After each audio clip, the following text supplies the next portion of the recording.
I just worked out, so forgive me for looking like I just worked out.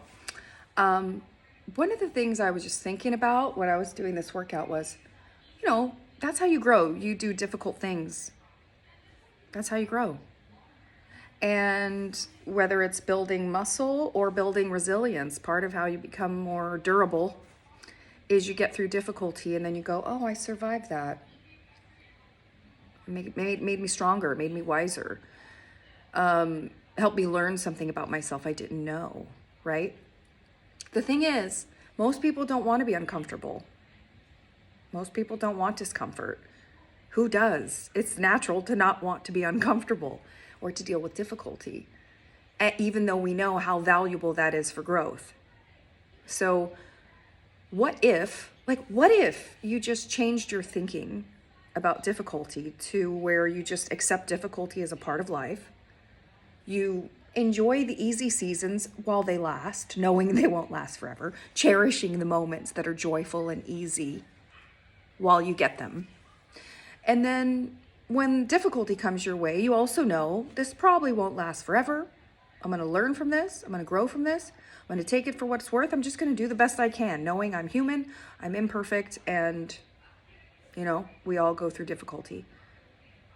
And I'm going to love myself anyway. I'm going to forgive myself for any imperfections in this process of difficulty. Because when life gets hard, sometimes we don't respond the best, right? Like sometimes our lower selves, our hateful selves, our fearful selves can rise to the surface. But when challenge comes, it's also an opportunity for your higher self, your better self, your spirit self, your evolved self to rise to the surface, to choose the path of love over the path of fear. And I think life is really an exercise in how loving can you be and how much can you let go of control? How much can you let go of fear? How much can you let go of otherizing and dehumanizing?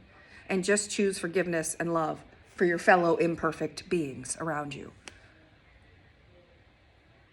Jesus was here a little over 2,000 years ago. And he told us, just treat other people like you'd want to be treated. It was so simple, yet so obvious, yet so effective, yet so unpracticed in our world. If we all practiced treating other people like you'd want to be treated yourself, then this idea of having to cope with difficulty might lessen for all of us. Yes, it's true. Difficulty makes us grow. But who wants to deal with difficulty? Well, if we all started practicing love more, if we gave more love, we'd get more love. If we gave more acceptance and support, we'd create a world where that was the thing, where that was the ethos, where that was the zeitgeist.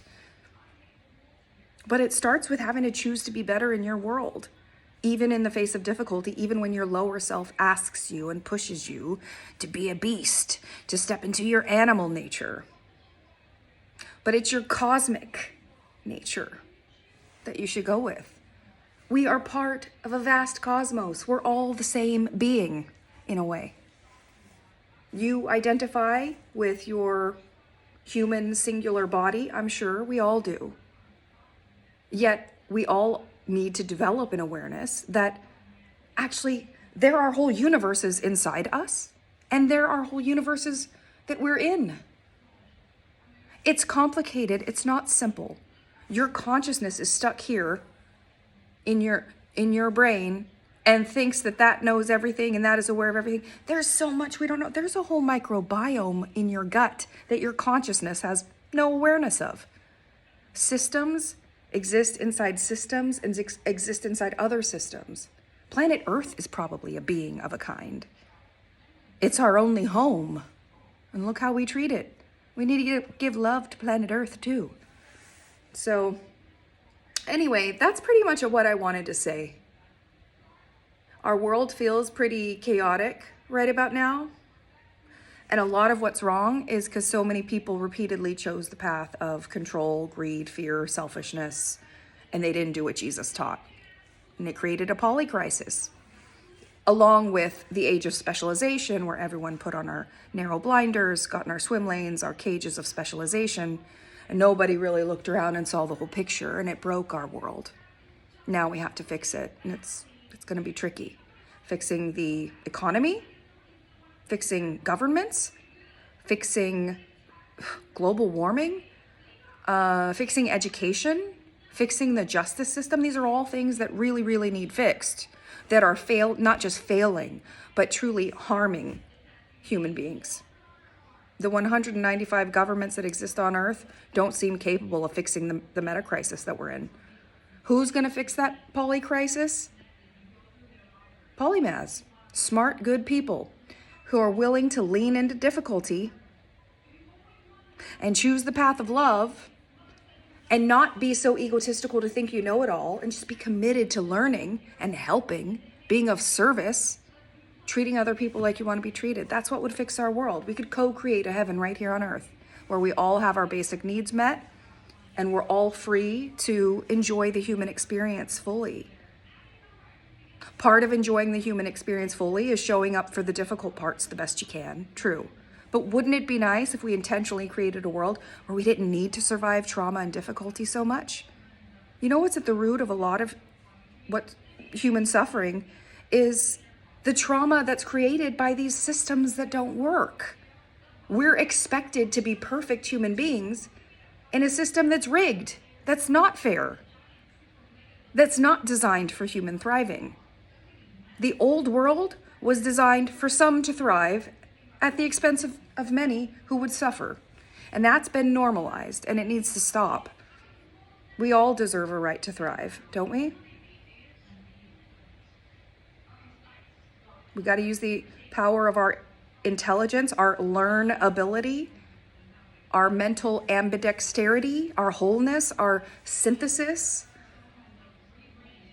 We need our intelligence and some good hearts, some brave hearts, to lean into the challenges ahead of us and make a better world.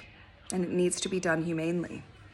And what to do with the bad guys? Well, here's the thing. It's real easy to label people you don't like or don't agree with. It's easy to label them the bad guys. We need to learn from them too. Understand their perspectives.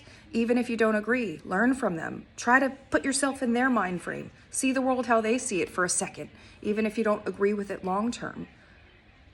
Because then you're better positioned to counter them more intelligently if you need to. Or maybe they say something you can agree with, and you can integrate that and synthesize that into your worldview. By the way, check out my sweatshirt. It says, "Get in good trouble." That's what I do. I'm a criminal justice reform advocate, and I speak up against the failures of government.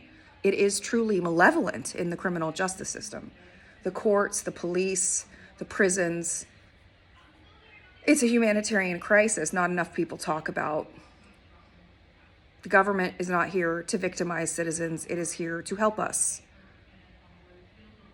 And what is happening in the justice system is absolutely unacceptable. The whole thing needs to be rethought, redone, re-engineered, reimagined from the beginning to the end. The whole justice system is truly unjust and unfair and corrupted and power hungry and money hungry and inhumane. It does not correct. It does not rehabilitate. It is not just. It is not balanced. It is not fair. So our world is broken, but we can fix it. We got to be willing to tolerate discomfort. We got to be willing to tell the truth. We got to be willing to give humanity and listen to people who think differently than we do. We got to be willing to imagineer new possibilities. Right now, imagination matters more than what you know, because what we know is from the old world that's dying and didn't work. So, polymaths, I hope you, what do I hope? The polymaths are going to save us. The nerds save us.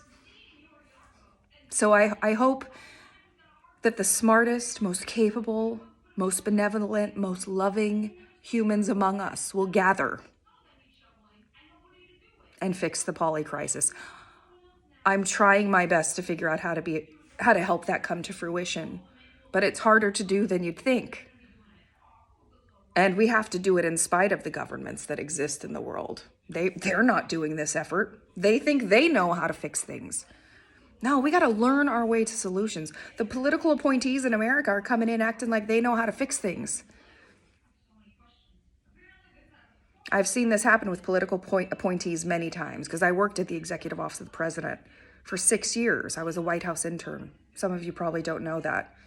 A lot of political appointees come in and they just want to make sweeping changes because they think they know.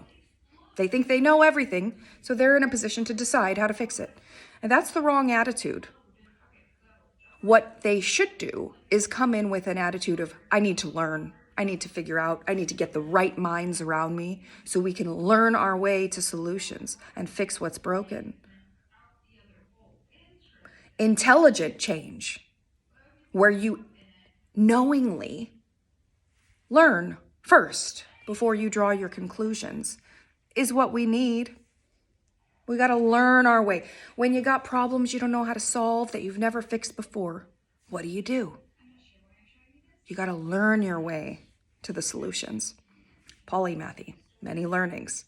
Learn broadly, synthesize, integrate,